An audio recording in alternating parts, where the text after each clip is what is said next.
The MSI GP75 Leopard is the first gaming laptop I've got with Intel's new 10th gen i7 processor. Let's see just how well it performs and what's on offer in this detailed review.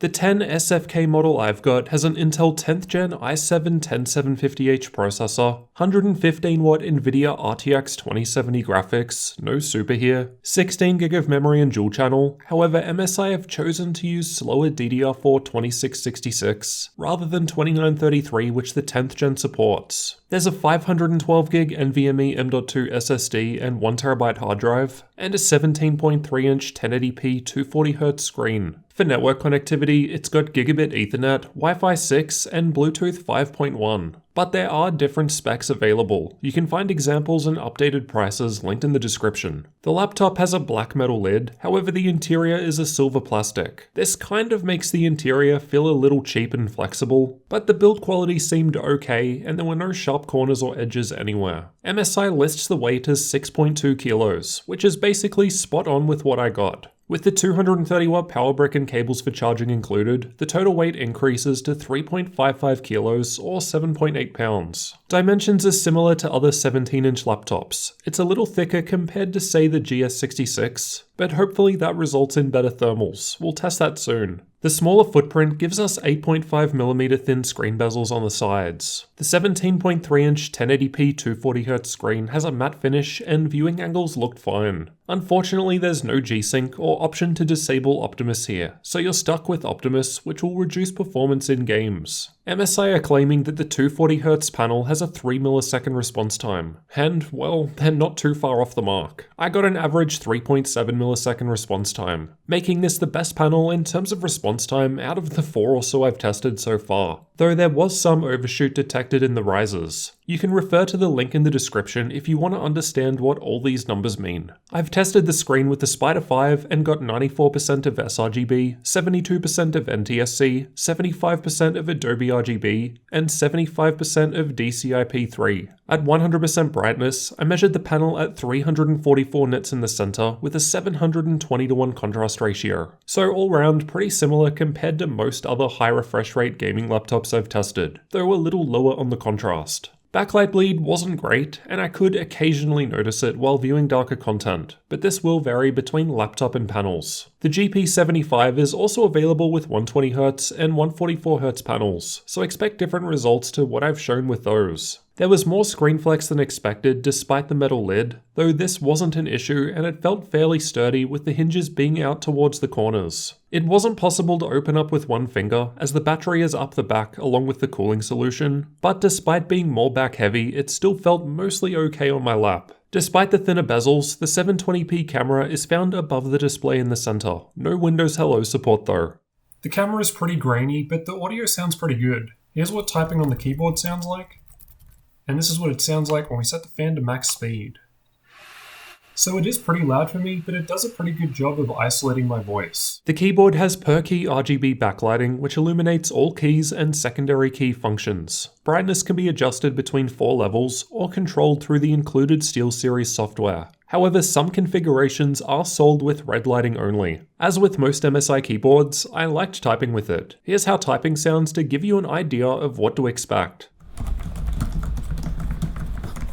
The power button is to the right of the keyboard, along with buttons to cycle through keyboard lighting effects, and one to quickly change fan speed by toggling cooler boost mode. Keyboard flex was on the lower side when pushing down hard, though the palm rest area was a bit more flexible comparatively, presumably due to the plastic interior. The precision touchpad does not click down, it's instead got physically separate left and right click buttons. It worked well and I had no issues with it to note. Fingerprints don't really show up on the silver finish. They're more obvious on the darker keys, but as a smooth surface, it's easy to clean with a microfiber cloth. On the left from the back, there's a Kensington lock slot, air exhaust vent, Gigabit Ethernet, HDMI 2.0 and mini DisplayPort 1.2 outputs, USB 3.2 Gen 1 Type A port, USB 3.2 Gen 2 Type C port, no Thunderbolt though, and 3.5mm headphone and mic jacks. On the right from the front, there's a full-size SD card slot, 2 more USB 3.2 Gen 1 Type A ports, another air exhaust vent, and the power input right at the back. So less cables on the right to get in the way of your mouse hand, unless you're left-handed.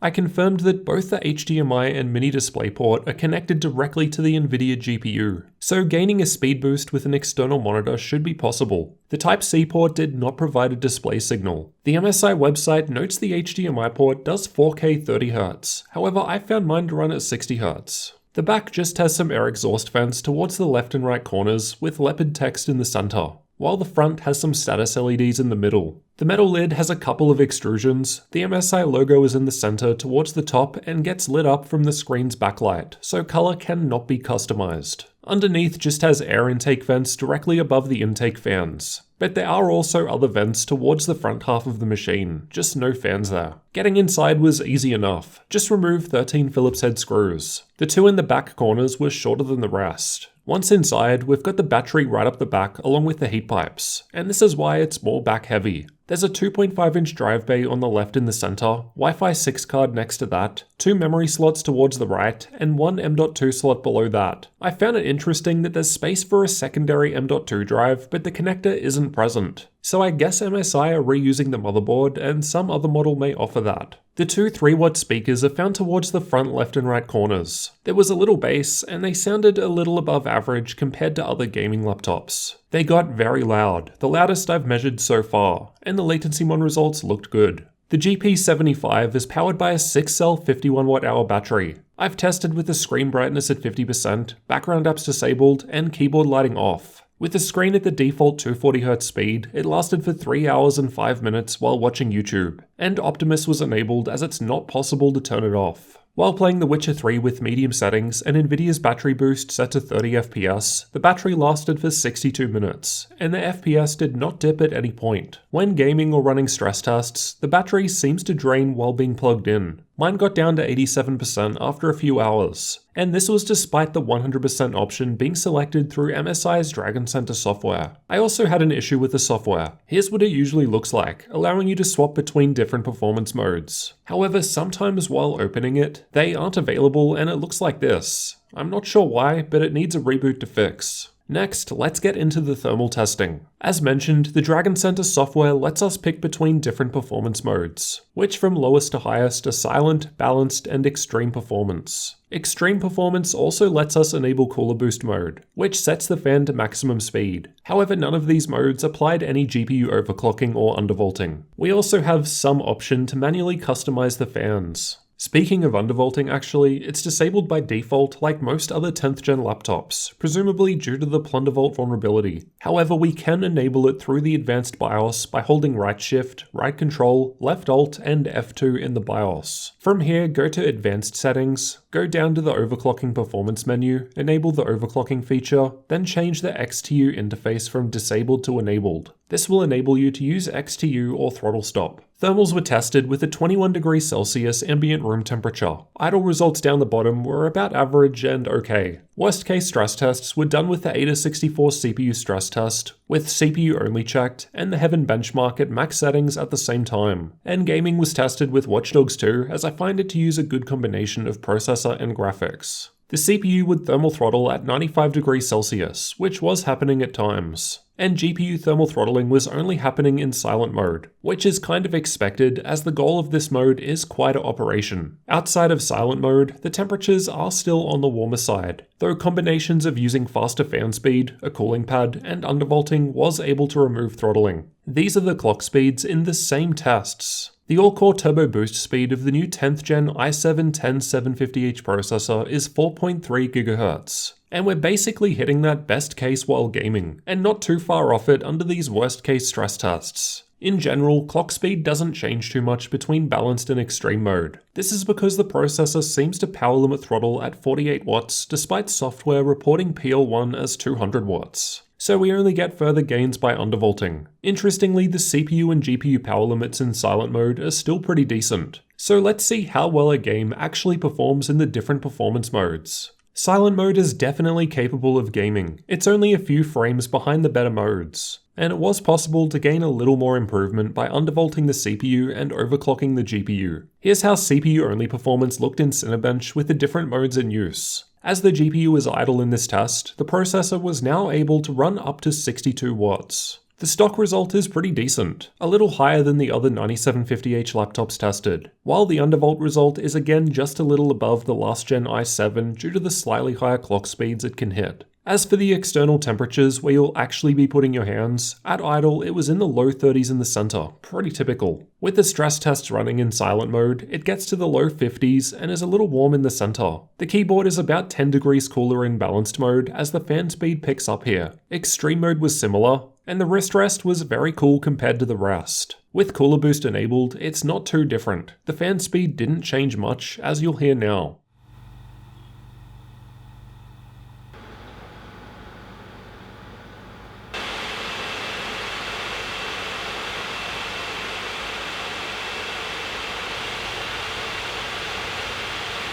The fan was still audible at idle, no coil whine detected though. In silent mode, it's still on the quieter side, especially considering the game performance we saw earlier was also pretty decent. Remember, it was thermal throttling on both the CPU and GPU, but if you want quieter operation with most of the performance, that trade-off is an option. Balanced in extreme mode sounded the same, then cooler boost only raised the fan speed slightly higher. Next, let's find out just how well this configuration of the GP75 actually performs in games. I've tested with extreme performance mode and cooler boost enabled for best results. In Battlefield 5, I've got the GP75 highlighted in red. The older 9th gen GP75 is also there. Same RTX 2070 graphics, but slightly older i7 9750H processor. And in this test, we can see it's less than 3 FPS behind. However, the 1% low with the newer 10th gen model is higher comparatively. In any case, this is one of the best results in this game that I've gotten so far. These are the results from Far Cry 5 with ultra settings in the built-in benchmark. Again, this config of the GP75 was close to the top of the graph, and the 9th gen model wasn't too far behind it. This is typically a more CPU-sensitive test, which may explain why it's the highest result out of any 115W 2070 laptop I've tested. These are the results from Shadow of the Tomb Raider with the built-in benchmark at highest settings. This more GPU-demanding test again only resulted in the 10th gen 10SFK model we're looking at here come out 3 FPS ahead of the 9th gen model. It's also no longer the best 115W 2070 result though. The Asus Zephyrus GX502 is slightly higher, probably due to the FPS boost it receives by allowing you to disable Optimus. If you're after more gaming benchmarks, check the card in the top right corner or link in the description where I've tested 20 games in total on the MSI GP75. Overall, the gaming performance with the GP75 10SFK was excellent, as expected due to the RTX 2070 graphics. Even at max settings, most games were playable no problem. We could probably gain a couple of extra FPS by upgrading to DDR4 2933 memory too.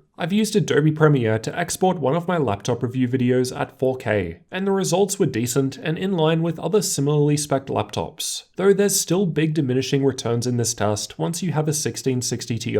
Now for the benchmarking tools. I've tested Heaven, Valley, and Superposition from Unigine, as well as Firestrike, TimeSpy, and Port Royal from 3D Mark. Just pause the video if you want a detailed look at these results. I've used the OpenVR Benchmark to test the HTC Vive Cosmos Elite, and the GP75 with this hardware was giving one of the better results. However, it seems that the lower wattage 2080 Max-Q parts offer an advantage here. I've also tested SpecViewPerf, which tests out various professional 3D workloads. I've used Crystal DiskMark to test the storage. The 512GB NVMe M.2 SSD was going alright. The 1TB hard drive seemed decent for spinning Rust, and the SD card slot was on the lower side with my V90 rated card. The SD card clicks in and sticks out by this much. For updated pricing, check the links in the description, as prices will change over time. At the time of recording, in the US, this configuration of GP75 goes for $1,600 but it looks like you can get the smaller 15-inch model with 144Hz screen for $100 less, which I think sounds pretty fair for 2070 level performance when you consider thinner machines with similar specs can be around $500 more. Here in Australia, we're looking at about 3,800 Australian dollars, but again, there are cheaper models. With all of that in mind, let's conclude by summarizing the good and bad aspects of the MSI GP75 10SFK gaming laptop. At the end of the day, the 10th gen model of GP75 seems essentially the same as the 9th gen model, just with the newer processor inside. The metal lid was a nice touch, but I didn't really like the plastic interior, which made it feel a little flexible and cheap. But at the same time, it's probably cost-cutting measures like this that allow it to be cheaper compared to many other laptops with similar hardware. There was a little performance boost to be had with the 10750H over the last gen 9750H, but you're only really going to notice this once you can get past power and thermal limitations. And realistically, the scores in Cinebench were only a little higher. It did run on the hotter side despite being closer to 3cm thick, but it was possible to improve performance and thermals with a combination of undervolting, boosting fan speed, and using a cooling pad. Further performance gains could also be had by tuning in the advanced BIOS, such as unlocking undervolting. The gaming performance on offer was quite good, consistently giving me some of the best FPS out of all laptops I've tested with the RTX 2070. Probably as it's also the first 10th gen processor I've had paired with this graphics. You've also got the option of gaming with still good performance in silent mode if you prefer quieter fans at the expense of heat. The GP75 is back heavy as the battery is placed up the back. The battery life was on the lower side too. I would have preferred if they just accepted worse battery life and got rid of Optimus in favor of say G-Sync to really prioritize the gaming experience, but that's me. If MSI used faster DDR4 2933 memory instead of 2666, we could have gained some extra performance. Though from my testing, it's not that big of a difference in most games. The screen is great for gaming. There was some bleed and contrast was on the lower side. However, color gamut was decent for a 240Hz panel, brightness was above average, and I measured the response time at around 3.7 milliseconds. So close to MSI's advertised 3 millisecond number. It's good that the majority of the I/O is on the left-hand side. As most people are right-handed, this will mean less cables getting in the way of your mouse hand. The internals were almost perfect. I can understand having a 2.5-inch drive bay option in a larger 17-inch machine like this, but it kind of sucks that there's just one M.2 slot when there's clearly space on the motherboard for a second one. It's even marked out. Otherwise, the keyboard and touchpad were excellent, speakers were above average and the loudest I've ever tested, and I hope that MSI fixes the weird bug that prevented me from swapping between performance modes at times in an update. Let me know what you thought about the MSI GP75 10 SFK gaming laptop down in the comments. And if you're new to the channel, get subscribed for future laptop reviews and tech videos like this one.